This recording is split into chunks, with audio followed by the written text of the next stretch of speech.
एक लोकतांत्रिक देश में इंसान को अपनी ही बात मनवाने के लिए अपनी जान दांव पर लगानी पड़नी चाहिए। सोचिए, एक ऐसा शख्स जिसने बर्फ से पानी बनाया हो, जिसने कई इन्वेंशन किए हो, जिसने लद्दाख के हजारों किसानों की जिंदगी बदल दी हो, जिसे एशिया का सबसे बड़ा सम्मान रमन मैग्सेसे अवार्ड मिला हो और जिसकी सोच से प्रेरित होकर बॉलीवुड की सबसे चर्चित फिल्मों में से एक थ्री इडियट्स का किरदार बनाया गया हो, आज वही शख्स दिल्ली के जंतर मंतर पर मौत और जिंदगी के बीच बैठा है। 17 दिनों से भूख हड़ताल पर है।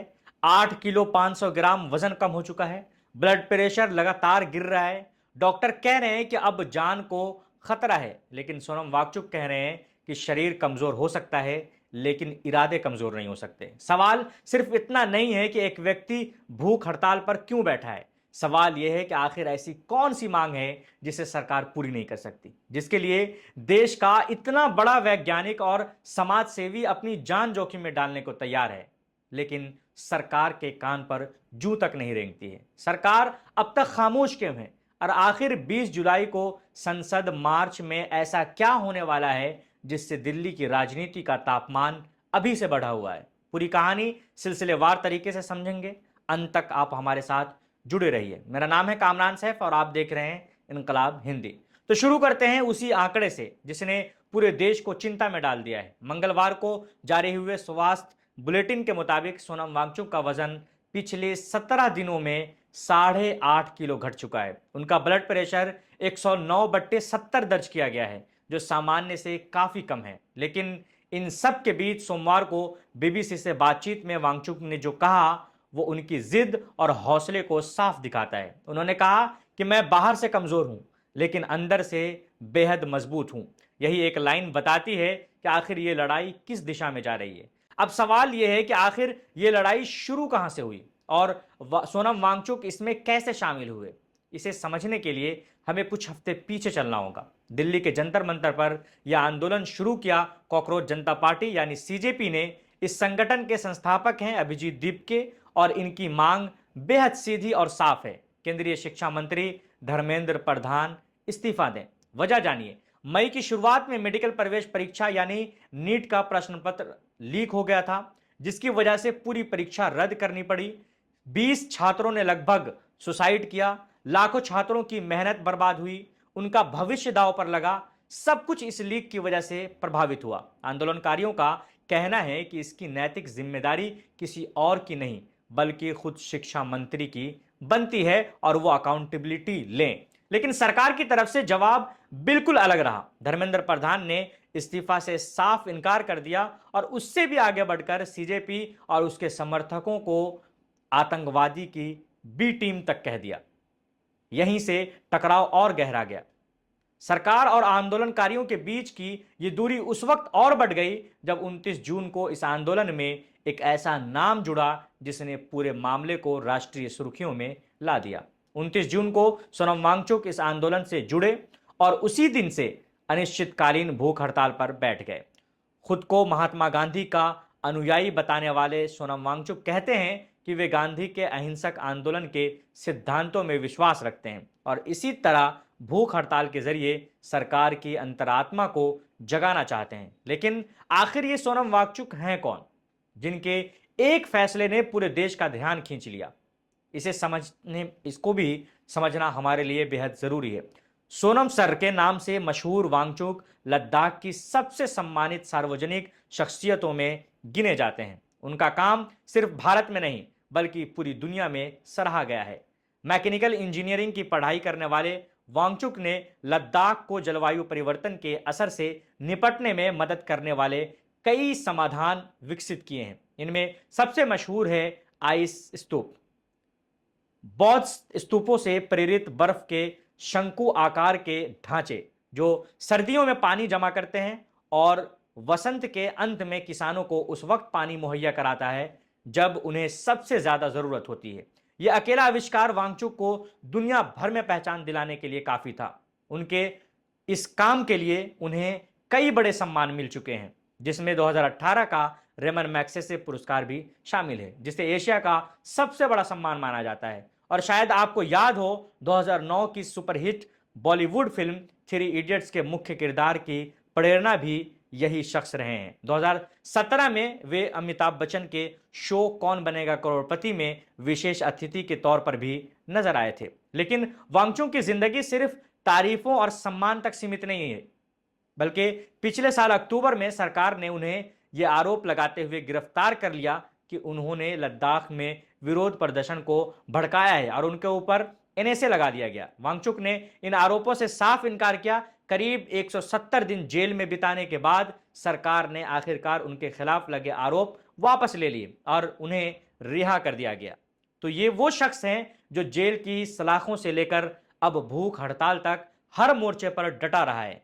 और अब सवाल यह उठता है कि आखिर जंतर मंतर पर मौजूदा हालात क्या हैं। दिल्ली की भीषण गर्मी और उमस के बावजूद सैकड़ों लोग दिन रात जंतर मंतर पहुंचकर वांगचुक और सीजेपी के समर्थन में एकजुटता दिखा रहे हैं। लेकिन इस एकजुटता के बीच चिंता भी लगातार बढ़ती जा रही है। अभिजीत दीपके ने बीबीसी से बातचीत में बताया कि आज उनके अनशन का 16वां दिन है और उनका ब्लड शुगर और ब्लड प्रेशर दोनों गिर चुका है। जब भी वो बैठने या खड़े होने के लिए कोशिश करते हैं उन्हें तेज चक्कर आता है और यहां तक कि वॉशरूम तक पैदल जाना भी उनके लिए मुश्किल होता जा रहा है।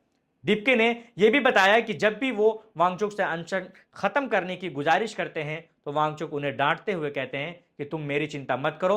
डॉक्टरों ने भी साफ कह दिया है कि अब उनके लिए अनशन जारी रखना ठीक नहीं होगा क्योंकि उनकी सेहत को लेकर गंभीर खतरा बना हुआ है।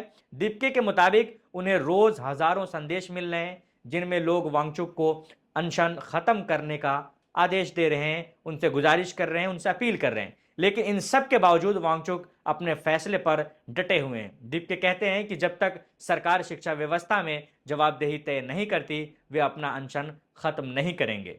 इसी तरह कई सारे छात्र भी वहां अनशन पर बैठे हुए, लगातार लोगों की सेहत भी बिगड़ रही है। अब जंतर मंतर पर मौजूद लोगों की बात भी सुनिए जो इस पूरे मामले में अपनी भावनाएं खुलकर जाहिर कर रहे हैं। हैदराबाद के 29 वर्षीय इंजीनियर अनिमेश साहू कहते हैं कि मैं उनके वीडियो को देखकर बड़ा हुआ हूं, उनसे मेरा भावनात्मक जुड़ाव है, उनकी सेहत को लेकर बहुत चिंता हो रही है, सरकार को उनकी बात सुननी ही चाहिए। वहीं किसान सत्यप्रकाश भारद्वाज वांगचुक को हीरा बताते हुए कहते हैं कि वे नई पीढ़ी के लिए अपनी जान तक कुर्बान करने को तैयार हैं। मैं प्रार्थना करता हूं कि वे अनशन समाप्त करें, वे तभी हमारे बच्चों के लिए लड़ पाएंगे। जब स्वस्थ रहेंगे तभी हमारी आवाज को उठा पाएंगे। और शिक्षाविद प्रोफेसर नंदिता नारायण का कहना है कि कुछ अलग ही सवाल खड़ा करता है। वे कहती हैं कि यह बेहद दुखद है कि सार्वजनिक जीवन में इतना बड़ा योगदान देने वाले व्यक्ति को सरकार का ध्यान आकर्षित करने के लिए भूख हड़ताल का सहारा लेना पड़ रहा है। उन्होंने आगे कहा कि वांगचुक की जान खतरे में है, यह लड़ाई लंबी चलेगी, इसलिए जरूरी है कि वो जीवित रहें और इस संघर्ष का नेतृत्व करते रहें। इन तीनों प्रतिक्रियाओं में एक बात कॉमन है कि हर कोई वांगचुक की सेहत को लेकर बेहद चिंतित है। लेकिन इसी बीच सबसे बड़ा सवाल यह है कि आखिर सरकार की तरफ से क्या रुख अपनाया जा रहा है। वांगचुक के अनशन शुरू होने के बाद से कई राजनीतिक दलों के सांसद, सामाजिक कार्यकर्ता और सोशल मीडिया इन्फ्लुएंसर उनसे मिलने जंतर मंतर पहुंच चुके हैं। लेकिन अभिजीत दीपके का कहना है कि सत्तारूढ़ भारतीय जनता पार्टी का अब तक कोई नेता वहां नहीं पहुंचा है और न ही सरकार की तरफ से बातचीत की कोई पहल की गई है। दीपके इस पर सवाल उठाते हुए कहते हैं कि समझ नहीं आता कि सरकार देश के नागरिकों की बात को इतनी आसानी से क्यों खारिज कर रही है। हम सिर्फ जवाबदेही की मांग कर रहे हैं, हम ये नहीं चाहते और हम ये भी मांग नहीं कर रहे हैं कि सोनम वांगचुक को शिक्षा मंत्री बना दिया जाए या हमें शिक्षा मंत्री बना दिया जाए। हमारी केवल इतनी मांग है कि जवाबदेही तय की जाए और जो शिक्षा मंत्री परीक्षाएं ठीक से नहीं करा सका उनकी जिम्मेदारी तय की जाए। यही वो सवाल है जो अब आंदोलनकारियों को अगले कदम की तरफ ले जा रही है। जब सरकार प्रदर्शनकारियों तक नहीं पहुंची तो प्रदर्शनकारियों ने फैसला किया है कि अब वो खुद सरकार के पास जाएंगे। आंदोलनकारियों ने एक बड़ा ऐलान किया है कि 20 जुलाई को संसद मार्च का ऐलान है और खास बात यह है कि इसी दिन संसद का अगला सत्र भी शुरू होने वाला है। यानी जिस दिन सांसद संसद भवन पहुंचेंगे उसी दिन इन आंदोलनकारियों की आवाज भी वहां तक पहुंचने की कोशिश करेगी। दीपके कहते हैं कि हम पिछले 24 दिनों से यहां बैठे हैं और सोनम सर पिछले 16 दिनों से भूख हड़ताल पर हैं।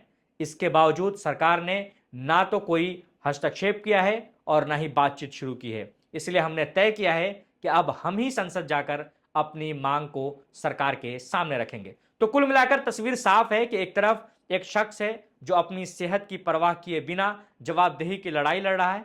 कई छात्र हैं जो जवाबदेही के लिए उनसे सरकार से मांग कर रहे हैं, भूख हड़ताल पर हैं, उनकी सेहत लगातार बिगड़ रही है, लेकिन सरकार सुनने को तैयार नहीं है। दूसरी तरफ एक सरकार है जो अब तक इस मुद्दे पर खामोश बनी हुई है, और बीच में है वो लाखों छात्र जिनका भविष्य नीट पेपर लीक जैसी घटनाओं और अन्य पेपर लीक की वजह से प्रभावित होती जा रही हैं। 17 दिन की भूख हड़ताल, 8.5 किलो वजन का घटना, गिरता ब्लड प्रेशर और फिर भी न झुकने का जज्बा।